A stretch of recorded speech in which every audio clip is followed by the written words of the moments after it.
Hopefully you guys have all been enjoying Dreamhack here on not only my channel, but also some of the other channels that have been going on. Alright, game number 1, and I am going to fix up the overlay, don't worry guys. Over at the top right hand side is our orange Protoss, currently playing for, I believe it's Optimum Esports. It is Mist. Down at the bottom left hand side is our blue Protoss, of course, playing for LGIM now. It is Squirtle. Alright, let me just fix up the overlays. Hold on a tick, guys. Caps lock, because it's cool. And there we go. Wait, hang on. Squirtle's blue, and he's orange. There you go. I wish that did that automatically. It should hook into StarCraft or something like that. Anyway. So, I think we're, there you go. Wait, really? He's 14 years old? That's impressive. Holy moly. Anyway. This should be a really interesting match between these two players. Of course, Squirtle, a former, GSL runner-up through MVP. Who remembers the GSL where they had that amazing TVP with MVP on, what was it, Metropolis? That was an incredible game with that crazy ending. Both players are going to scout out their natural bases very carefully. You can see that Squirtle is now on his way across to his opponent. Very like exactly the same scouting patterns there. That was nicely done by both of them. Alright, and so what I'd expect, I mean, Squirtle generally plays like some really nice timing-based games. As you can see, he's going to go double gas inside his main base. The Cyber Core comes up after the gas. So we'll keep an eye on what Squirtle is up to here. Mist is just getting his one gas. And we'll see what comes up from him. Cybercore goes up. Second gas a little bit later, of course, than his opponents. But, you know, with just the two workers inside the gas, Squirtle is going to just be getting in a nice amount of that gas. And with a second gate going down, it looks like we will get a 3-stalker opening here from Squirtle. Just playing it safe, a nice way to open up against a Protoss opponent that you may not necessarily have any idea of what they're up to. This 3-stalker rush allows you to get a couple of stalkers out that can protect you against possible sort of 4-gate plays and things like that, which can be quite annoying and pesky to deal with. Whereas Mist is going to go, because he's gone for a little bit of a different style, his play, his opening here is going to be a little bit different. So, Paperinic123 is just asking about who Mist is. He's a, as mentioned by Optimum Esports up the top, he is a 14-year-old GM Protoss on the EU server. Pretty damn impressive. I remember when I was 14, all I was doing was watching Dario and stuff like that on TV.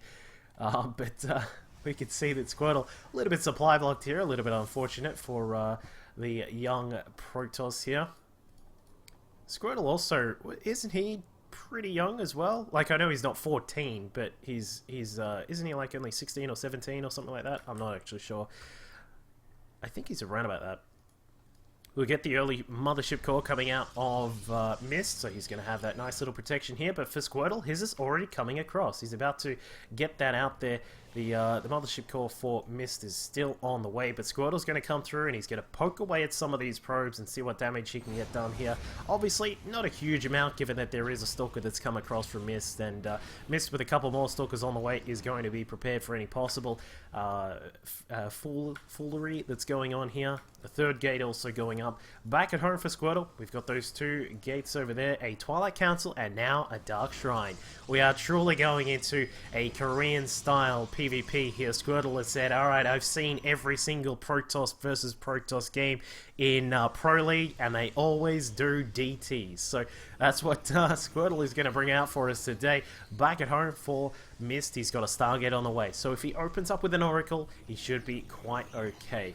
In fact, he could possibly, yeah, I'm pretty sure you can get, like, 2 Oracles and have one of them harass. He's going for a build that's a little bit similar to what we saw from Hearthstone before, where Hearthstone was using a 3-gate pressure attack, coming across, getting a little bit of damage done, forcing his opponent to come down to this area here where you can sort of you can sort of see how it maneuvers itself. You sort of have your opponent sitting out here trying to look down and try and be very careful about all these units out here, but then back inside their mineral line, the Oracle comes through, picks off a lot of those units, a lot of the probes that are in there, and it can be very, very difficult to deal with. So Squirtle just scouting through, he can see that his opponent does have an Oracle on the way. There is a pylon down here at the natural of Mist as well. The Mothership Core makes her way back with a recall, but we'll see what happens. Because wow, yeah, Mist being he's trying to be a little bit aggressive here, getting some high ground vision. He wants to find out what's going on. He has not seen the Dark Shrine, but the Mothership Core was attempting to find it,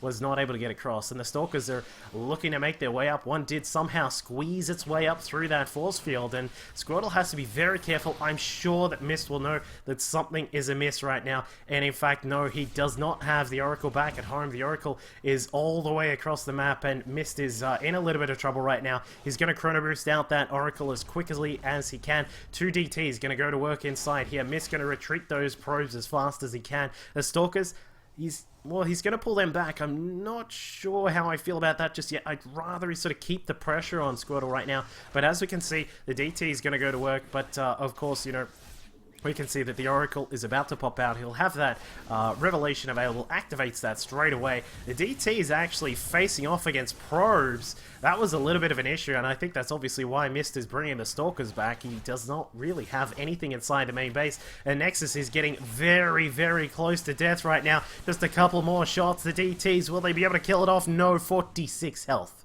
is left on that Nexus, and Mist barely saves his main Nexus right now. And I mean, if he had have lost that, he would not have the minerals to rebuild one as well. So Squirtle, a little bit unlucky to not be able to kill that off, but even if he would have killed it, that would have been very lucky, considering that that's not normally the kind of damage that you get done with this sort of attack. So a very, very interesting opening here from these players. Looks like Mist is going to have to deal with a DT at his front door, just trying to find its way inside. Is there a way through? But no, the units on the top of the ramp, nicely done by Mist to block him out and keep him from getting up through that ramp. So Mist is going to build us a robo facility to get another piece of detection out. The Observer, of course, pretty much one of the best ways to deal with a pesky little DT around and about. So Squirtle has gotten 12 worker kills. He's looking pretty decent right now. We can see a Forge going down for him. He's up to 36 workers right now against the 23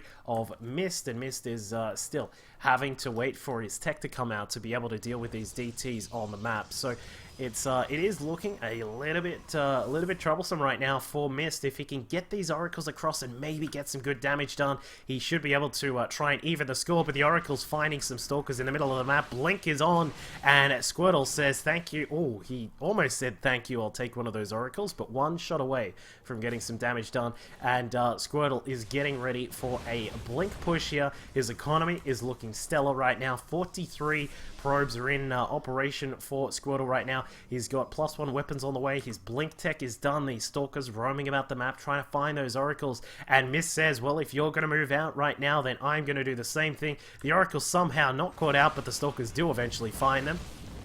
Nice little revelation on top of that, just to make sure that he can see where those are going. And Squirtle is going to have to deal with this attack that's coming in, but I mean, you know, how is he going to defend against this DT? There's an Observer inside the main base, but only probes are left over. Squirtle is just going to right-click on that Nexus, I would say, and then just, he should be able to finish it off. In fact, no, he's not going to. Looks like we do see Mist trying to push in towards the natural base, but there is just so much here. Planetary Fortress activates, or the Planetary Nexus cannon thing activates, and that is pretty much it. A GG well played from Mist. So he goes down to Squirtle in game number 1.